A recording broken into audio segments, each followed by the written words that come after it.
In the previous video, I talked about the basics of a time lapse. If you are yet to watch that video, please do that now itself. In this video, I'll be talking about how one should prepare to shoot a time lapse video and also the things one would require to shoot the same. I am Gaurav Prabhu and welcome to Shuttertux.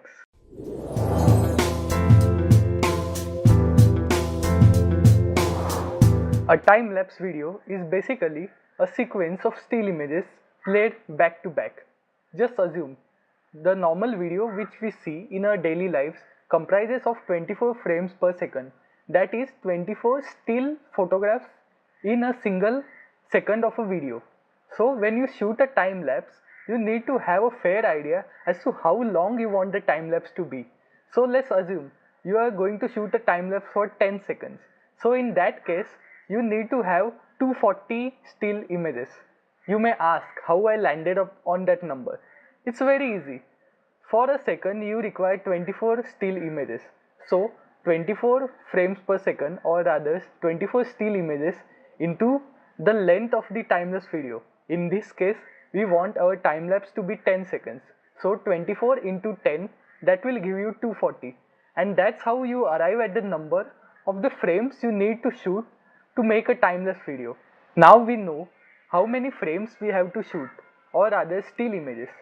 Now you should have something to support your camera to keep the camera still for all these 240 frames.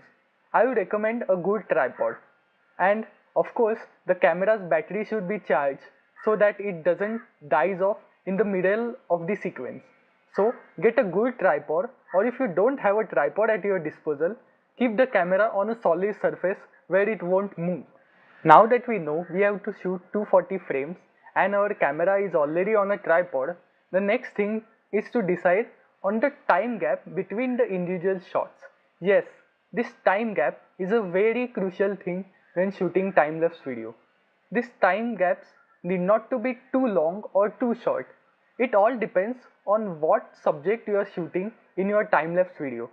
So let's assume you are shooting a process of making a sketch or a card like I did in my previous time-lapse video. So I took 2 hours approximately to make a card.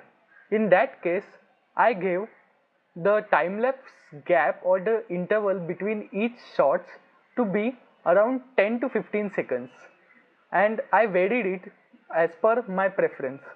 So it all depends on how long the event you wish to shoot will take to unfold itself. On the other hand, if you are shooting a time-lapse video from sunrise all the way till sunset, you need to have a longer gap between the individual shots. In that case, a gap of around 10 minutes will also do. So make sure you have the subject in mind and accordingly decide on the time gap between your shots. The next thing you are going to require is an intervalometer. It's a remote which can be plugged into the camera, and on that remote you can set the number of shots you want the camera to take and also the time interval between the shots. This is very useful for shooting a time-lapse video. Nowadays most of the cameras even have a built-in intervalometer. So in that case you need not worry of purchasing a intervalometer remote separately. And for those cameras who doesn't have a intervalometer inbuilt, there is a firmware for specifically the Canon DSLRs known as Magic Lantern, which provides this capability to the Canon DSLRs. It's not yet available for all the Canon DSLRs, and it's a very beautiful piece of software, let me tell you. We'll discuss more about Magic Lantern and the intervalometer capability in a future video.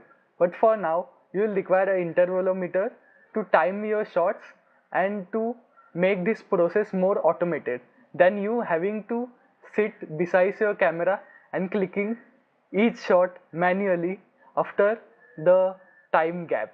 Now I hope you have followed all these steps and you are ready with 240 individual images. Now it's time to put them together in the form of a video. I'll tell you more about this process of making the still images into a time-lapse video in a future episode.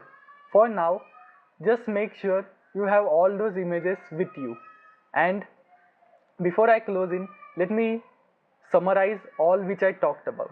To shoot a time-lapse video, you will require a tripod, an intervalometer, and a memory card having ample amounts of space. You can shoot RAW, but I don't recommend shooting time-lapse in RAW unless you want to touch up all the images later on and want that extra headache in the post process. And that's it for now, guys. I hope you learned a lot from this video. Till the next time, take care. Thank you for watching this video. Please subscribe to my channel and click the bell icon to receive fresh notification each time I post a new video.